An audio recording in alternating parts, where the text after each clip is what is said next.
Welcome to Atlanta Sightseeing. Please take your seat and keep your hands and feet inside the railing at all times. Ma'am, in this brochure it says this tour is crunk. What does that mean?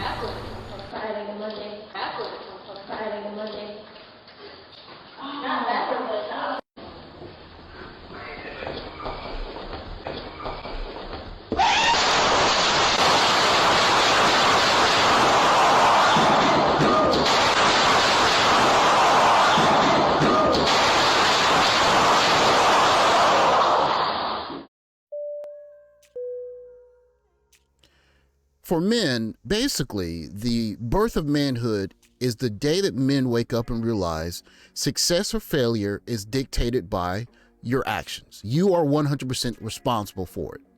But now in the age of growing equality, we're seeing that burden also being placed on women. And one of the byproducts of this is we're seeing women turn to different devices that are not available to men. So the cost of living, this is BBC article from 6 days ago, the cost of living, the women doing sex work to make ends meet. So in the article, I'm going to read this part here. The English Collective of Prostitutes, which supports sex work, said the calls to their helpline were increasingly from women going into or returning to sex work because of the rising cost of living.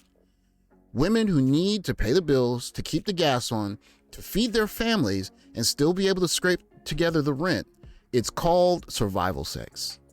Now, in a previous time, families would have been two parents, and two parents will be working together to do this. But in this new liberated age, we're seeing this as a new byproduct of the current society we're seeing in the West. So this is the second picture from the article. I just want to show that to document it. Cuts drive women into prostitution. And let me read this. In a sense, things have changed. In theory, there's better support and working conditions, but actually the reason so many women still turn to selling sex is exactly the same. It's about drugs, homelessness, and poverty. Now, it's very interesting to hear I don't know is this considered liberation? I don't know what this is. I almost wonder if you could ask most of these ladies, if you could go back and do it all over again, would you just get married to someone and just stay married to that person for 20, 30 years? Or would you rather be doing this? Because we understand how guys work. Like, if you find a decent dude that's willing to work hard to get a wife, he's going to bust his behind for her. That's just kind of the way most guys work. But when guys don't get that opportunity, you get uncovered women doing this, and you get a lot of guys kind of just checking out and playing video games. So what does this look like real time? Well, this is an article from San Diego reporting on this 2 months ago. I'm here at National City Hall where Mayor Sotelo Solis and other leaders I talked to say that stopping police from writing tickets for loitering is emboldening sex workers.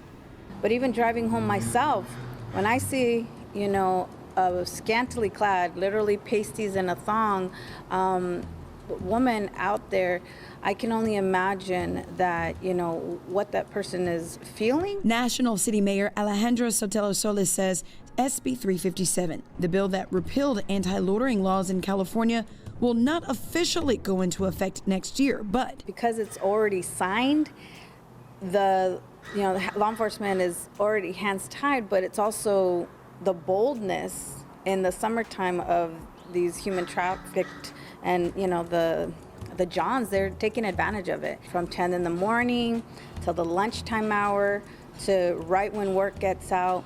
And it's frustrating. It's not so much, hey, we can't do anything. It's, well, what are we supposed to do? And so people are getting more bold. The track, everyone knows, is Roosevelt Avenue all the way over to Maine, over there, and that's what they do. You have the Navy base, you have all the semis parked on Roosevelt. We talked to businesses and people who live in National City, and while they... So what it's I don't know, it's disheartening to see this. It's to see the culture change so quickly in my lifetime. there was a time when it would be almost an outcastable offense to be associated with this. But we're seeing this become mainstream to the point where businesses are having trouble because what used to be a normal area is turned into a place Didn't where want to speak on camera. Everyone we spoke with says prostitution is a problem in the area. One business owner says he even leaves pamphlets, hand sanitizer, and masks out to try and help encourage the workers to pursue other paths. Peter Crivillo's family has run Napoleon's Pizza in National City for 5 generations. The biggest problem that I see is tying the police officers' hands of what they can do. Just not prostitution, it's drugs, it's everything else that goes with it. So I'm sick of seeing it. Peter says this could really disrupt the economic growth that National City is finally seeing. You could put as much. Okay, so there it is. We're in a new age where this is going to be kind of the new norm, right? And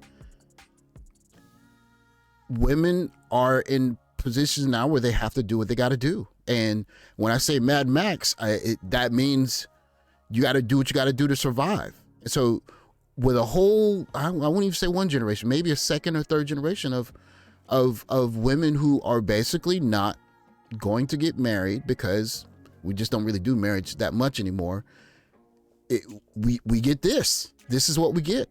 And first of all, I think many young men don't see where they can find a wife in this. But second, how do you raise daughters in a situation like this? I don't know how you explain to your daughter when you're driving past loads of regular women working on the street.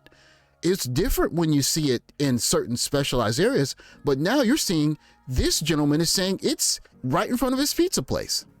Paint on the building as you want, but if you're not changing what's going out on the street, then new businesses are not coming in. Mayor Sotelo Solis says that this is a new reality, and for young ladies, they are basically in the world of Mad Max. So of course, you're seeing an uptick in a lot of young ladies turn into sex work, and we understand that. But overall, you're seeing a uptick in quote unquote pink collar crime. This is The Guardian. This is an article from January of 2020. So this is about 2 years ago. And I sorry, 2.5 years ago, almost 3 years ago now. But it's going to document crime. So men commit more crimes than women, a lot more. This holds true over across cultures. In America, the incarceration rate, 93% of the population is men. Men also account for 73% of arrests and 80% of those charged. Okay. So that's kind of established, but in some UK cities, the number of female arrests increased 50% from 2015 to 2016. And Kelly Paxton, Portland, Oregon-based private investigator, known as the pink collar crime lady, says she isn't surprised female arrests are going up. Women suddenly have the financial pressures that men have had for decades. They're the breadwinners in 40% of all households. If these women can't pay the bills, some will resort to committing crimes. And we're in a new era. We're in a new era. Financial pressures, independence, less family formation. All of these things are kind of coming together to where we're seeing a lot more stuff like the way this video started off.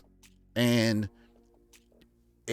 we're in a brave new world where it's for gentlemen, we don't really have the opportunity to give away our bodies, but women do. And that, along with the desperation that comes from needing to feed your kids or survive, is going to create a whole new ball game, a whole new living set of situations for the future. So with that, I want to say thank you guys for watching. I kind of wish that women had just kept the deal that they had before. I think for an elite group of women, they're going to fly into the sky. But for a growing number of women in the margins, men give a canteen, a blanket, and some matches. Guys can live outside. But for young ladies, it opens up a whole new ball game, and I fear for the young ladies that are been pushed into this life. But that's just kind of one of the effects of what we've chosen to do with our policy. So with that, thanks for watching. Please like, subscribe, comment below. Check out the Discord, and I'll catch you guys in the next video.